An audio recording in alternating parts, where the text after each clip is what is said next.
Madame, mademoiselle, monsieur, en 50 mois d'existence, nous avons installé la presse alternative dans le paysage audiovisuel français.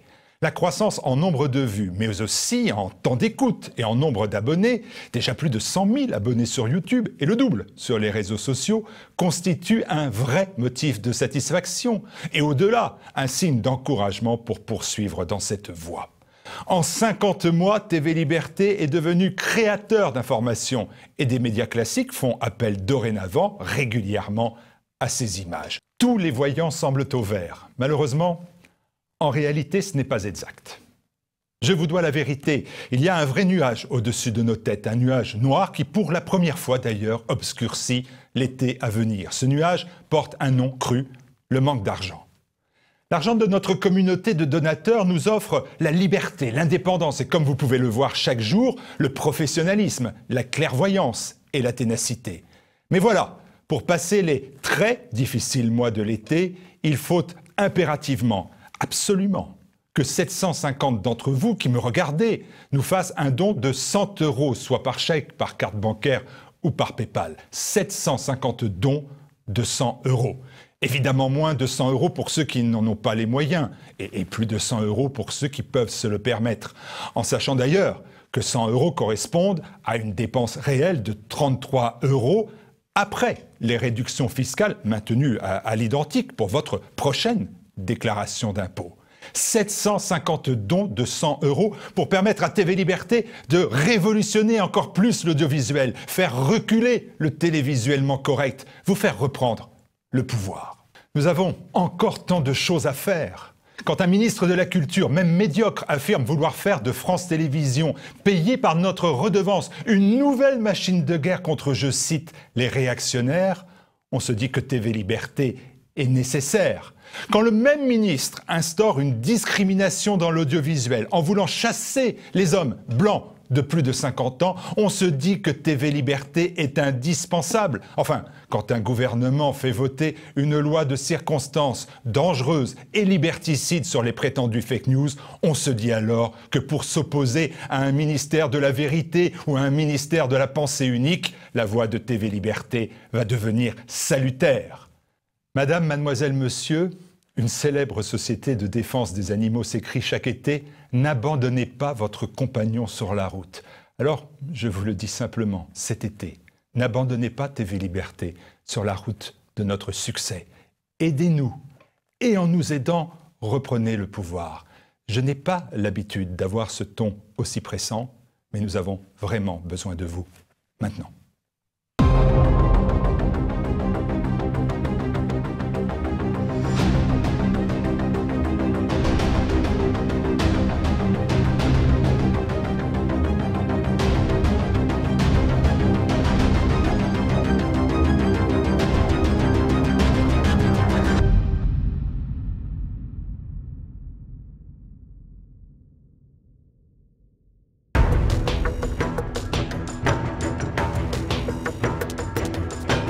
Il est ancien député, mais il est le président du Parti chrétien-démocrate, Jean-Frédéric Poisson, bonjour. Bonjour.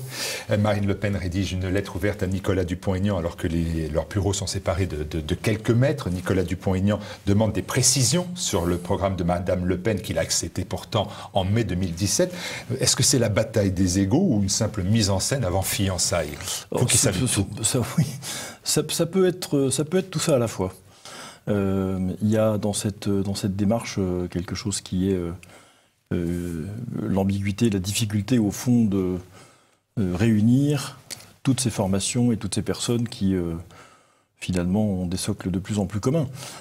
Avec les amoureux de la France, le Parti chrétien-démocrate et Debout la France de Nicolas Dupont-Aignan et quelques autres, le CNI, Véronique Besse du Mouvement pour la France et 2-3 autres personnes, nous avons imaginer que on ne pouvait pas envisager de redresser le pays sans commencer par un programme commun de la droite à la manière dont la gauche, il y a maintenant une quarantaine d'années, a élaboré un programme commun de la gauche, permettant que des formations politiques aussi différentes et aussi éloignées l'une de l'autre qu'étaient le Parti socialiste et le Parti communiste de l'époque s'entendent sur l'essentiel pour finalement chasser ces affreux libéraux qui étaient au pouvoir à l'époque, affreux libéraux, je cite bien entendu. Je pense indispensable de réaliser une démarche de cette nature.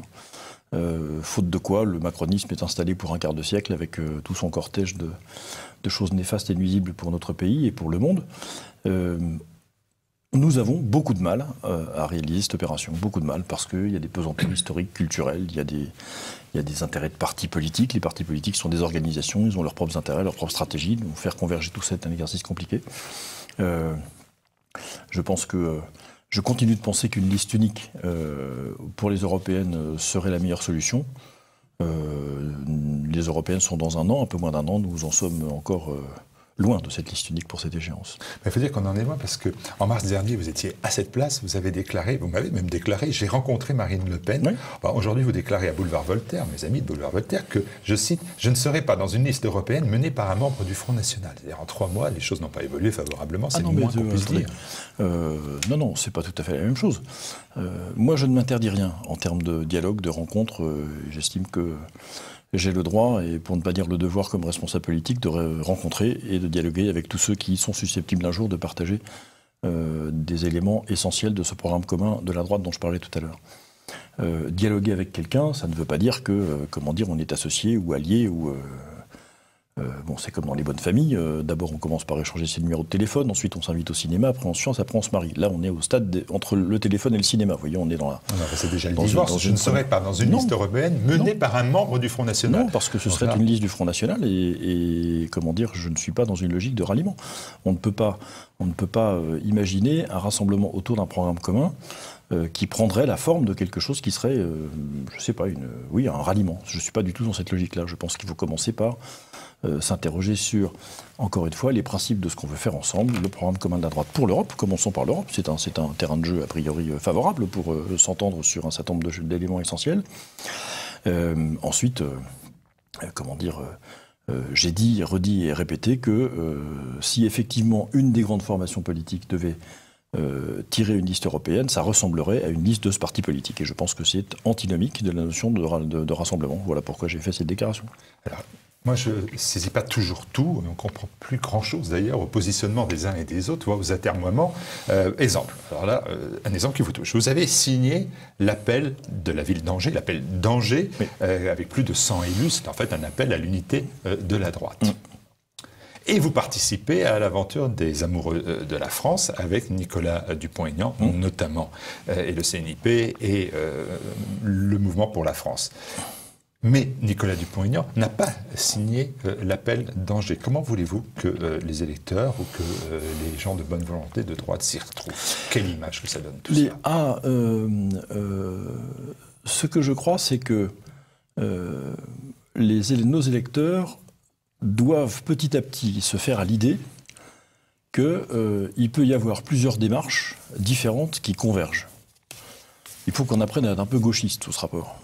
C'est-à-dire, il y a des initiatives de part et d'autre, il y a un certain nombre de personnes qui sont dans les unes, d'autres dans les autres, il y a des passerelles entre les deux.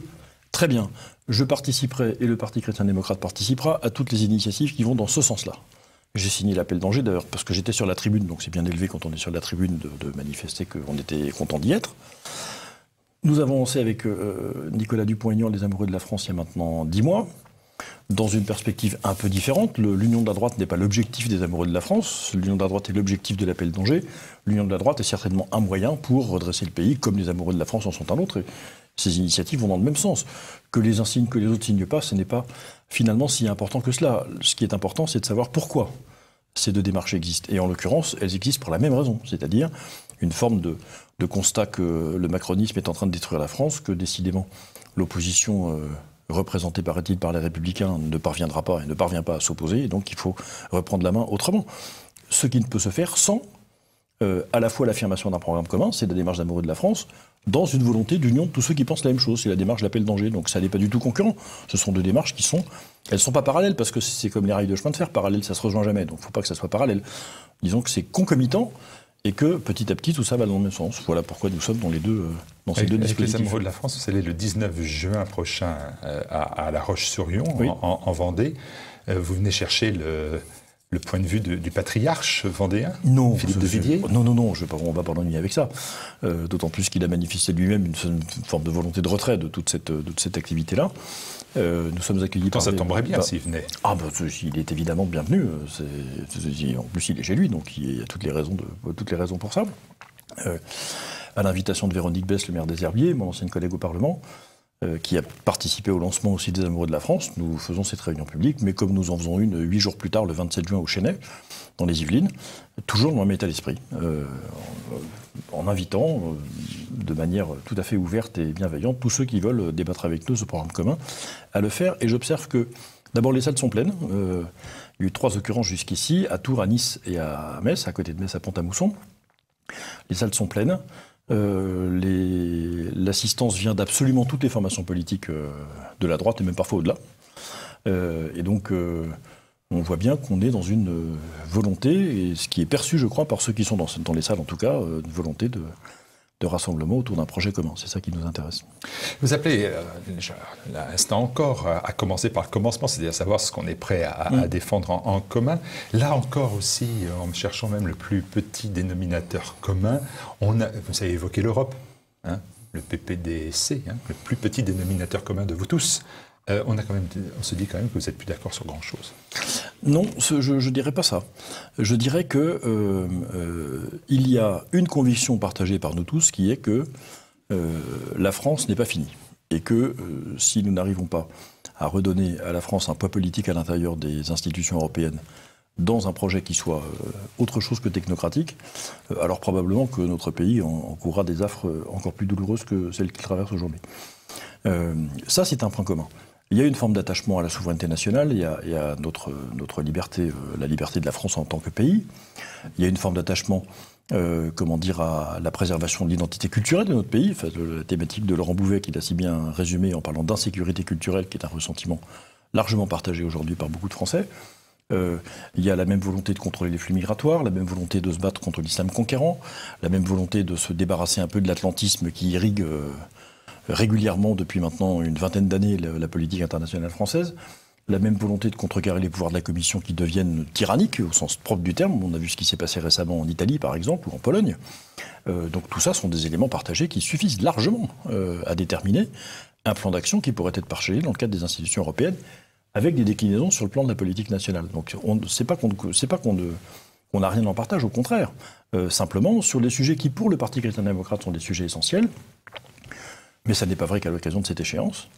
Quand il s'agit de replacer la famille au centre du jeu des politiques publiques et des politiques sociales au sens large du terme, on est encore à peu près tous d'accord. Dès qu'il s'agit de décliner sur les thématiques bioéthiques qui reviennent dans l'actualité avec la fin des États généraux ces jours-ci, ou alors sur la question du mariage homosexuel, ou encore sur d'autres questions comme ça, les accords sont plus difficiles à trouver, mais néanmoins, je pense qu'il y a suffisamment de partage entre nous pour que nous puissions parvenir à ce programme commun. Et de toute façon, il faut se concentrer sur les urgences maintenant. Je crois que je vous l'avais dit aussi un peu ça il y a quelques mois ou quelques semaines.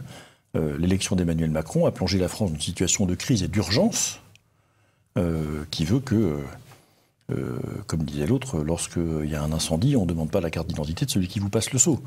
Vous dites que l'union, il faut qu'on y arrive, qu'il faut qu'elle aboutisse. Mais regardez, les Français ont la capacité d'aller voir en Autriche. Là, les partis de droite conservatrice et de droite nationale s'entendent et ils réussissent à gouverner ensemble, et plutôt bien, semble-t-il. C'est encore mieux en Italie, où là, c'est la droite nationale qui s'allie avec le mouvement 5 étoiles, qui est tout sauf de droite. Ils arrivent en quelques jours à faire un programme commun. Ça fait des années que vous parlez de ce programme commun et qu'on n'en voit pas le début du commencement. Ça ne fait pas des années qu'on en parle.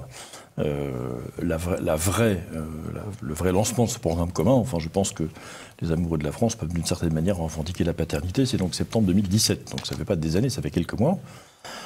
Mais je crois que la différence entre ces pays et le nôtre, c'est que les leaders politiques de ces pays-là, dont vous parlez, on pourrait dire d'autres pays d'Europe, on le verra d'ailleurs aux européennes l'an prochain, ils ont tous compris qu'aucun d'entre eux ne pouvait plus gagner tout seul.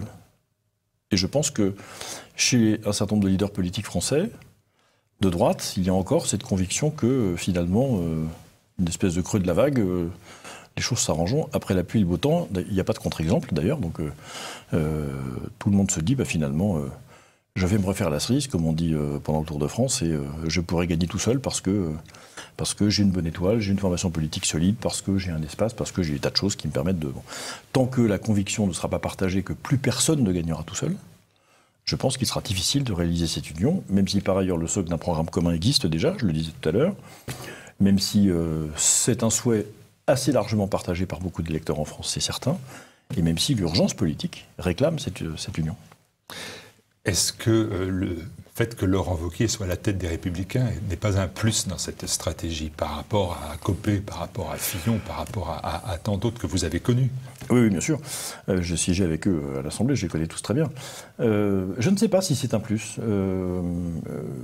Je pense que le président des Républicains d'aujourd'hui est un peu cadenassé et choisira, en tout cas pour encore quelques temps, de préserver ou de privilégier l'unité et le rassemblement de son mouvement à l'autre attitude qui consisterait à avoir une ligne politique extrêmement ferme, quitte à prendre le risque qu'un certain nombre de personnes s'en aillent les Républicains. Je pense qu'il est encore trop tôt pour que les Républicains affichent une ligne politique idéologique extrêmement claire. On voit que tout ça est encore très bariolé, donc il faudra du temps. De toute façon, mais très clairement, en tout cas avec une très grande partie des élus des Républicains et des électeurs qui se sont petit à petit...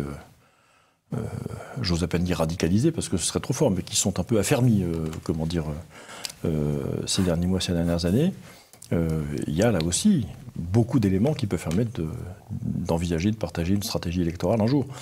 Il faut le temps de la maturation, et visiblement, il en faut encore un peu.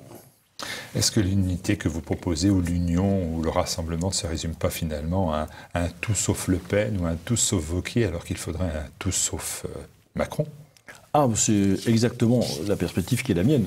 Encore une fois, j'ai été certainement le premier dans le paysage politique français à réclamer une liste unique aux élections européennes.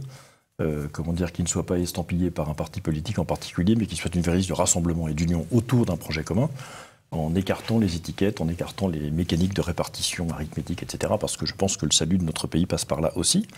Donc je suis parfaitement d'accord avec ça. J'ai l'impression d'être presque le seul à le vouloir, donc je continue à le vouloir, mais je prends acte des circonstances qui pour l'instant ne sont pas favorables. D'autant moins favorables que Macron réussit. Regardez la grève de la SNCF, la loi passe, les trains redémarrent, il est en train de réussir son pari. Ça que les trains démarrent malgré la grève, c'est l'effet de la loi sur le service minimum que nous avons votée au Parlement en 2008, c'est pas la faute d'Emmanuel Macron ni sa réussite. Cette réforme de la SNCF est très curieuse, elle est à la fois nécessaire, elle est décidée dans la loi depuis maintenant 2 ans. L'ouverture à la concurrence est un des quelques éléments positifs de la construction européenne. Je ne lui trouve pas beaucoup de grâce d'habitude, mais ça c'en est une. Non, ce qui est intéressant dans cet épisode, c'est d'abord qu'il reste encore environ 40% de Français qui comprennent les raisons pour lesquelles les cheminots font grève, ce qui est colossal compte tenu du matraquage incessant contre eux. Mais c'est un affichage terrible en termes de mépris des partenaires sociaux par l'exécutif. Un jour, on refera la séquence historique complète. On verra qu'à plusieurs reprises, les représentants syndicaux et le gouvernement ont joué une espèce de jeu de dupes, en particulier, enfin le gouvernement principalement, en promenant un peu de manière vraiment méprisante des gens qui doivent être respectés pour ce qu'ils sont. Je ne suis pas d'accord avec la ligne politique et la ligne sociale de toutes les organisations syndicales en France, mais je reconnais bien volontiers que nous avons le devoir de les respecter pour ce qu'ils sont, parce qu'ils sont un rouage essentiel de notre cohésion sociale, même si de temps en temps ils prennent des directions qui sont un peu étonnantes, pour ne pas dire contestables. On ne peut pas mépriser les partenaires sociaux systématiquement, comme le fait Emmanuel Macron, et quel que soit par ailleurs le bien fondé de la réforme, que d'ailleurs personne ne connaît dans le détail au moment où nous parlons, parce qu'on parle de la réforme de la SNCF, en fait on ne sait pas ce qu'il y a dedans, ni vous ni moi, puisque les ordonnances ne sont pas écrites. Donc personne n'en sait rien. Et je me dis au fond, je ne sais pas si c'est une réussite, le mouvement s'éteindra, toutes les grèves finissent par s'éteindre, c'est une constante historique, donc une réussite de façade peut-être d'Emmanuel Macron, mais au prix d'un mépris social et des corps intermédiaires qui est la marque de sa politique. La façade étant une des caractéristiques, je crois, de la politique d'Emmanuel Macron depuis 1 an. Emmanuel Macron était dernièrement au Collège des Bernardins à l'invitation de la Conférence des évêques de France. Vous n'avez jamais été invité par la Conférence des évêques de France ? Non, ils ne m'ont pas invité. Et est-ce qu'il vous a rassuré, notamment sur vos combats sur la bioéthique? Vous allez encore intervenir prochainement, c'est vous? Pas du tout, non. Ça a l'air d'avoir rassuré pourtant beaucoup de ses interlocuteurs. Écoutez, certainement, mais ça veut dire qu'on n'a pas entendu tout à fait la même chose. J'ai écouté le discours d'Emmanuel Macron sur Internet de la première à la dernière minute. J'ai pris des notes précises pour fixer les choses, en tout cas dans mon esprit. Il y a deux choses intéressantes dans ce discours. La première, c'est que vous changez les références culturelles avec les noms des grandes personnalités qu'il a citées dans son discours, et il peut dire la même chose aux musulmans, aux israélites et aux maçons, de manière exactement identique. Il n'y a pas, à aucun moment, la spécificité de l'Église catholique, pourtant dignement représentée dans la salle des Bernardins, n'a été réellement ni reconnue, ni prise en compte par le président de la République. Encore une fois, il aurait pu dire à n'importe quelle autre spiritualité ou religion ce qu'il a dit aux catholiques ce jour-là. Et puis deuxièmement, ce qui est le plus significatif, c'est qu'il a dit au fond aux évêques et à l'assistance qui était là, vous êtes formidables, vous avez raison de défendre ce que vous croyez, mais j'en ferai ce que je veux. Et si vous pouviez renoncer à ce qu'il a appelé vos ambitions injonctives, c'est-à-dire la volonté de l'Église de donner des règles pour la vie personnelle et sociale, alors ce sera encore mieux. Et je crois qu'il y a là quelque chose qui est une forme d'injure, d'une certaine façon, à l'Église catholique, qui ne peut pas s'imaginer, comme d'ailleurs les religions en règle générale, ne peut pas s'imaginer autrement qu'en étant prescriptrice d'un certain nombre de comportements individuels et sociaux. Demander à l'Église de renoncer à son pouvoir d'injonction, c'est demander à l'Église d'arrêter d'être l'Église. C'est certainement ce qui l'arrangerait le plus. De ce fait, je ne comprends pas comment l'assistance a pu se lever à la fin de ce discours. Ça, pour moi, vraiment, c'est un mystère. Si j'avais été là, en tout cas, je serais certainement resté assis. Pour aller sur le plan international en Israël, vous étiez il y a quelques jours pour une visite Jérusalem qui est montrée du doigt pour son comportement à l'égard des Palestiniens et de Gaza. C'est ce moment-là que vous choisissez pour aller en Israël? Oh, je n'ai pas choisi. J'ai été invité par des membres de la Knesset, la Chambre des députés israéliens, à une rencontre qui s'appelle Prayers Breakfast. Le nom est anglais parce que c'est un signe, qui est réuni une fois par an au moins dans plusieurs endroits dans le monde entier. Des responsables politiques avec des croyants. La plupart du temps, ce sont des chrétiens. Là, cette fois-ci, il y avait également des Israélites qui nous invitaient évidemment à Jérusalem, mais c'est un échange spirituel autour d'un dialogue entre responsables politiques et responsables religieux, les deux croyants essayant de mettre un peu d'unité dans le monde qui en manque énormément. C'était la deuxième édition de ce Prayers Breakfast à Jérusalem. Le premier était l'an dernier. J'étais invité cette année, c'était des dates cette semaine, donc j'y suis allé et je suis content d'y être allé parce que je pense qu'il y a quelque chose de particulier à trouver en termes d'unité entre les juifs et les chrétiens sur le plan spirituel, j'entends, pas simplement sur le plan politique. Sur le plan politique, ce sera toujours difficile. Mais en tout cas, les hommes de bonne volonté, comme disent un certain nombre de prières que les chrétiens récitent le dimanche, je crois, doivent participer à ce genre de manifestations, comme d'ailleurs tout ce qui peut, d'une manière ou d'une autre, favoriser l'unité entre les religions. Le responsable politique que je suis, par ailleurs croyant engagé, est persuadé que dans cette unité spirituelle-là, même si elle est imparfaite et même si elle est à construire chaque jour, il peut y avoir des débouchés politiques et sociaux intéressants pour nous tous. On peut s'extraire de l'actualité qui est ce douloureux conflit israélo-palestinien. C'est très difficile de s'en extraire parce que c'est un conflit actuel, comme vous dites, à tous les sens du terme. C'est-à-dire qu'il est à la fois réel, il est intemporel et donc par définition, il est d'aujourd'hui aussi. Heureusement qu'il ne m'appartient pas de départager les Palestiniens et les Israéliens sur la question des territoires et du conflit séculaire qui les oppose, parce que très franchement, c'est assez difficile à démêler. Je fais partie de ceux qui pensent qu'il faut évidemment, il faut que deux États arrivent à coexister, même si historiquement c'est sans doute la Jordanie qui est le territoire des Palestiniens plus que le territoire d'Israël d'aujourd'hui. La situation est extrêmement complexe et je pense que les Occidentaux s'en sont beaucoup trop occupés et que, un peu davantage de bonne volonté de tous les côtés permettrait sans doute d'améliorer la situation. Personnage aussi sur la scène internationale important, c'est Donald Trump, bien évidemment, qui est sur le devant de la scène. On l'a vu avec tout d'abord l'accentuation des tensions entre lui et les pays alliés. C'était au G6, puis au G7, et la tenue prochaine du sommet de Singapour, qui est là aussi une négociation complexe. Comment vous voyez l'attitude de Donald Trump et des États-Unis ? Elle est assez difficile à cerner parce que, d'une part, Donald Trump fait les choses qu'il avait annoncées pendant la campagne présidentielle américaine. Premier élément. Deuxième élément, c'est habituellement, et on le savait aussi depuis la campagne présidentielle des États-Unis, c'est un homme qui s'affranchit assez facilement d'un certain nombre de codes, y compris des codes internationaux, avec toutes les conséquences que ça peut avoir, parce que l'isolement arrive assez vite sur la scène internationale quand on ne fait pas ce qu'il faut pour que, justement, il soit maintenu le minimum de cohésion nécessaire au dialogue. Troisièmement, Donald Trump a toujours dit qu'il privilégierait, sur toute autre forme de considération, l'intérêt des États-Unis d'Amérique. C'est ce qu'il fait. Alors ça nous choque, nous, parce que on est persuadé que derrière les enjeux de la COP21, il y a des choses merveilleuses et que, comment dire, ces traités internationaux sur l'environnement vont absolument révolutionner la Terre entière. Je suis très dubitatif sur ce sujet. Je pense que les Américains pourraient mettre un peu plus de bonne volonté dans les mutations énergétiques qu'ils doivent connaître, mais il est extrêmement actif sur la scène internationale. Les rencontres avec la Corée du Nord ne sont pas du tout anodines. Je ne sais pas ce qu'il en sortira, mais en tout cas, le fait qu'il soit le premier chef d'État occidental à rencontrer officiellement le président de la Corée du Nord n'est pas non plus une petite affaire. C'est d'une certaine manière une victoire diplomatique pour Donald Trump sur la scène internationale, certainement. Et puis, comme je l'ai souvent dit, y compris pendant la campagne primaire, le gros avantage pour les Européens et nous Français de cette situation, c'est que ça nous oblige à repenser notre propre présence à l'international. Ça nous oblige à nous redemander ce que nous faisons dans l'Europe, si l'Europe est capable de faire quelque chose de cet espace libre, d'une certaine manière, qui lui est donné.